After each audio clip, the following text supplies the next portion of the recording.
Chapter 10 Footprint Lesson. As Yo made the horrifying announcement, he took George by the hand and yanked her quickly outside the cave. Even in the waning light, they could all see the puncture in the girl's forearm. Instantly, Yo leaned down and put his lips over the wound. He began to suck the poison from it, stopped to spit out the deadly fluid, then started over again. Not a word was said by Nancy and George, but they watched intently. "That's enough," the young man said presently, and straightened up. "But don't move." George was too frightened to do anything but obey. Nancy asked, "Is there any way I can help?" "Yes," Yo replied. "Help me tear off some of this wild grapevine and strip off the leaves." Within seconds, the two had long streamers of it. Yo began to fashion a tourniquet around George's arm just above the wound. He directed Nancy to put another directly below it. When this was accomplished, he warned George, "Be very quiet." She stood stock still and watched his next move. Beaming a flashlight, he searched for a small, sharp stone. He cleaned it off very thoroughly on one of the grape leaves. Then he rubbed it up and down over the surface of George's uninjured arm. To Nancy, the procedure looked like hocus pocus, and she wondered, now that the danger to George was probably over, if Yo were just being silly. She soon found out, however, that he was serious. Using the sharp edge of the stone very deftly, he made a small crisscross cut over the wound. Blood began to flow from it. He explained, "Any poison left in the arm should drain out now, but you must still keep quiet, George. Anyone who has been bitten or stung should move as little and slowly as possible, so the heartbeat will not be stimulated." The three sat down and remained quiet. Nancy asked Yo where he had learned how to take care of this type of puncture. The young man smiled. "From an old Indian over in Cherry Valley. By the way, the Indians in this territory knew a great deal about how to take care of wounds and even do minor surgery. They also knew how to use healing herbs that grow around here." As Yo removed the tourniquet, George asked him, "Was rubbing the stone over my skin some kind of magic?" "Oh no," Yo answered. "I cleaned the stone as thoroughly as I could without water or chemicals. Then, according to the old Indian, if there were any germs on it when I made the cut, they would be your own." Both girls looked at Yo with new respect. He was a puzzling person. George said to him, "You saved my life. I thank you very much." As the young man flushed in embarrassment at the praise, she added with a grin, "I suppose I'm full of germs, but I never thought of looking on my arm for them." Nancy and Yo laughed. "George," he said, "if you feel like walking, perhaps we'd better go. It's getting dark." "I feel fine now, thanks to you," George assured him. With the aid of the flashlights, the trio moved forward. Nancy begged that they not descend the mountainside over such rough ground. "Can't we head for the trail and go back that way?" "Sure," Yo replied, and led the way. The trek seemed long, and the undergrowth was almost impassable. George declared it was positively a jungle. After a while, they came to the trail, but instead of turning down, Nancy stopped short. "Do you hear something?" George asked her.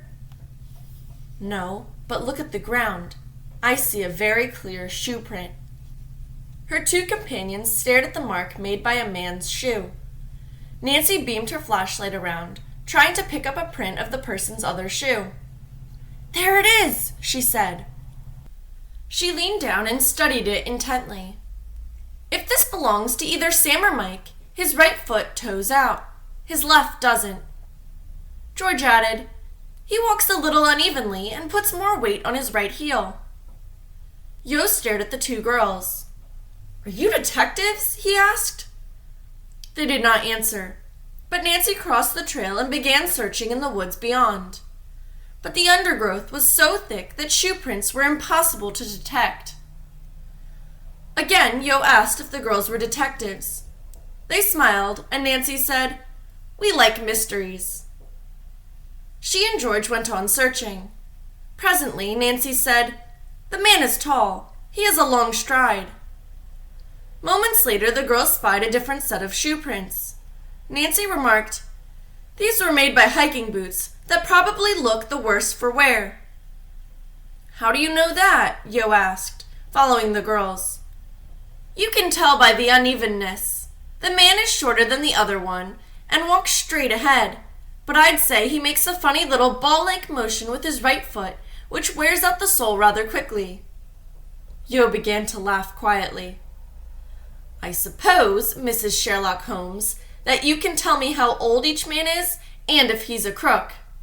Nancy confessed that she could not possibly tell from the shoe print whether either man was a crook, but she would guess from the marks that both men were in top condition and walked rather quickly. I judge they're in their late 30s or early 40s. Yo remarked that the girls were certainly wonders. He reminded them they had all planned to go home down the trail. That's right, Nancy admitted. And, George, we should get you back to the cabin to rest. Again, George declared she felt all right and was eager to go on following the prince. So they pushed forward. Some distance ahead, they came to a darkened lean-to almost covered with growth. When the girls flashed their lights inside, they found it empty. The shoe prints ended here. Nancy was puzzled. The two men hikers could not have gone off in the air. How did they get away without leaving any marks? Yo came up with a suggestion. Maybe from here on, the men used the old Indian method of sweeping away their footprints with a branch with leaves. That's a good guess, Nancy told him. You're probably right. Maybe I can qualify as a detective's assistant, the young man said, laughing. Could be, George agreed. Nancy had bent down to pick up something her flashlight had revealed inside the lean-to. Then she grasped a second object. What are they? George asked. Nancy spread them on the palm of her hand and held it out. Bobby pins! George exclaimed. A girl has been here. But why didn't she leave any footprints? Nancy said that she might have, but that as Yo had suggested, the marks could have been brushed away. Yo was intrigued. Do you think she could have been the girl who looks like you, Nancy? Yes. You saw her going into the woods, so these might be hers. I think I'll leave them. She may come back here and could be captured. The girls found no more clues and followed Yo to the trail. It was very dark by the time they said goodbye to him and entered the cabin. Thank goodness you're back, said Bess. Why, George, whatever happened to you? Bess had noticed the mark on her cousin's arm. Oh, a little confrontation between me and a poisonous centipede. What? Bess cried. Why, he might have killed you. When she and Miss Drew were told the story, they too praised Yo for his quick action. Aunt Eloise noticed Nancy's scarf. What are you carrying in there? Nancy untied her bundle and turned off the lights. The luminescent mushroom glowed brightly. How marvelous, Bess remarked. What are you going to do with it?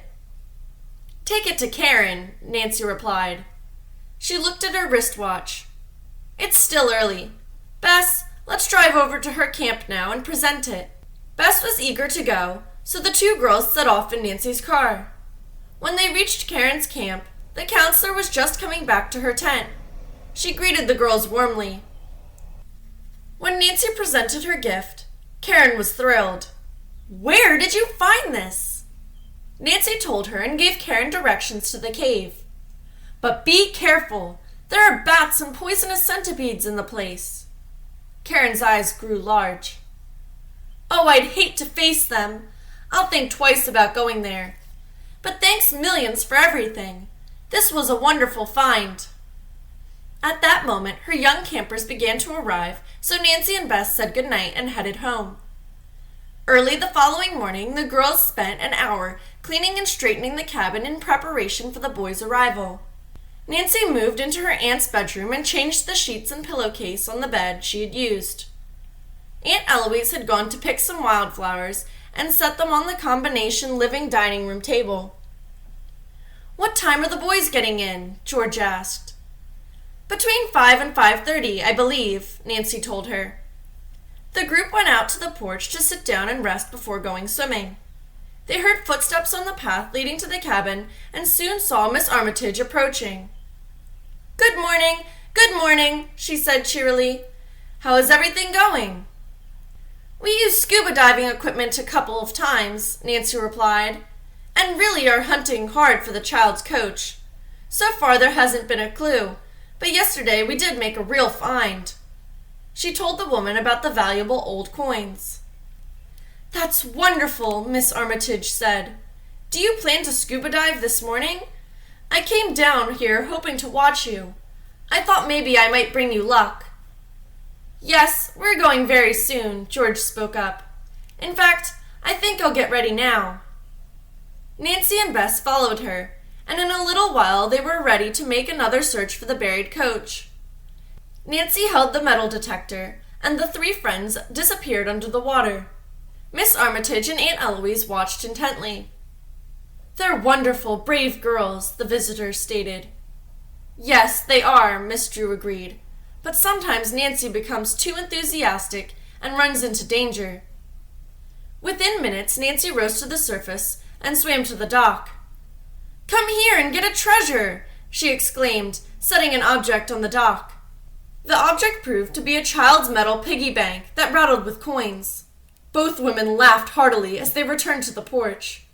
Miss Drew went inside to make some coffee. A minute later, she heard Miss Armitage give a blood-curdling scream. What could have happened? Aunt Eloise asked herself in alarm as she rushed to the porch.